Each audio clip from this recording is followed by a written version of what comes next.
Salut à tous, bienvenue dans ma nouvelle vidéo.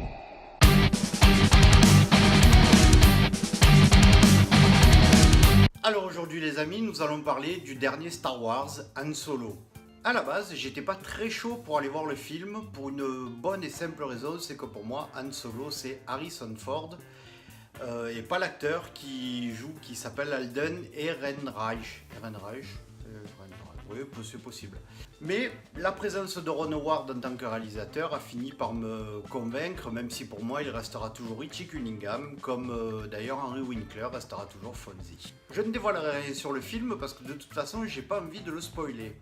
Alors ça démarre un peu comme Rogue One. La première image c'est évidemment il y a bien longtemps dans une galaxie lointaine, très lointaine, mais derrière vous n'avez pas le générique de Star Wars.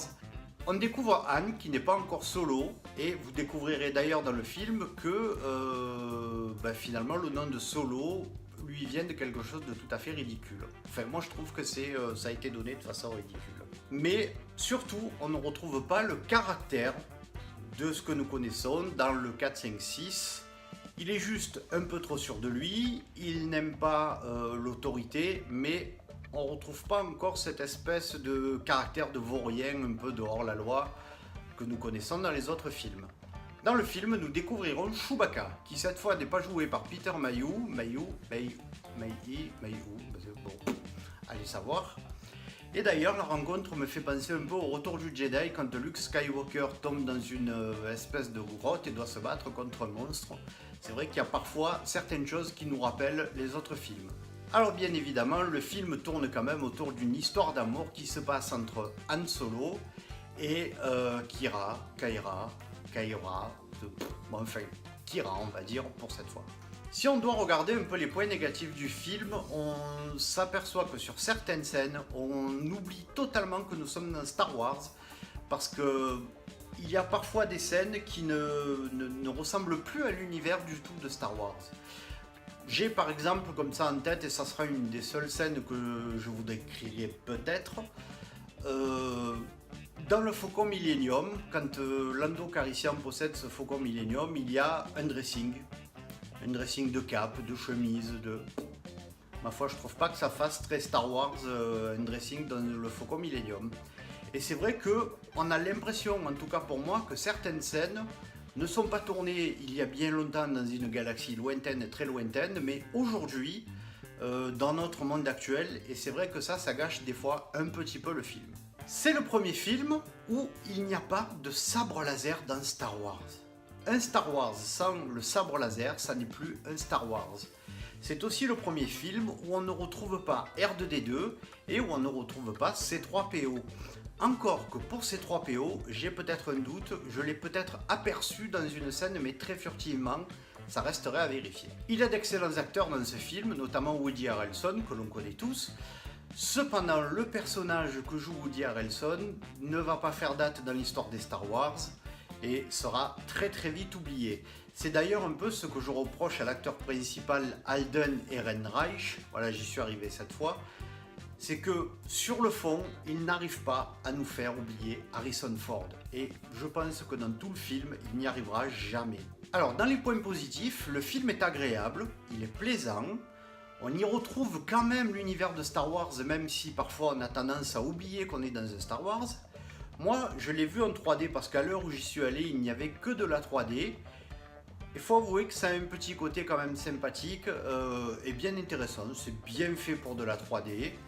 Mais c'est vrai que après moi je déteste totalement la 3D. Je préfère voir un film sur un excellent écran plutôt que de la 3D. On y voit de très belles scènes, de beaux décors, il y a de belles couleurs. Il y a aussi des super paysages comme ils savent le faire dans Star Wars. Et d'ailleurs, vous verrez que à la fin, c'est vrai que le paysage est pas mal. Et la fin recolle totalement à l'histoire de Star Wars. Et d'ailleurs, sur le générique de fin, on a la musique habituelle de Star Wars. Han Solo est quand même assez jeune, Chewbacca aussi, même s'il a 190 ans dans le film, Lando Calrissian aussi. Mais je ne saurais pas vous dire à quel moment exactement il a été tourné après le 3, ou en tout cas l'histoire se passe après le 3. De toute façon, moi je vous conseille d'aller voir ce film parce qu'on passe un excellent moment.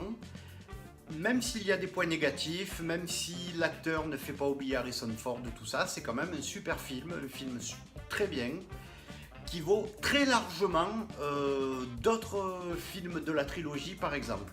Alors je vais pas du tout vous spoiler la fin du film puisque de toute façon j'avais pas l'intention de vous en parler, je vous laisse aller le voir si ça vous intéresse. Cependant, il faut savoir que la fin est très surprenante, c'est le moins qu'on puisse dire. Sincèrement, je ne m'attendais pas à une fin comme ça, et c'est vrai que dans les derniers Star Wars qu'on voit, c'est souvent un peu ce qui se passe.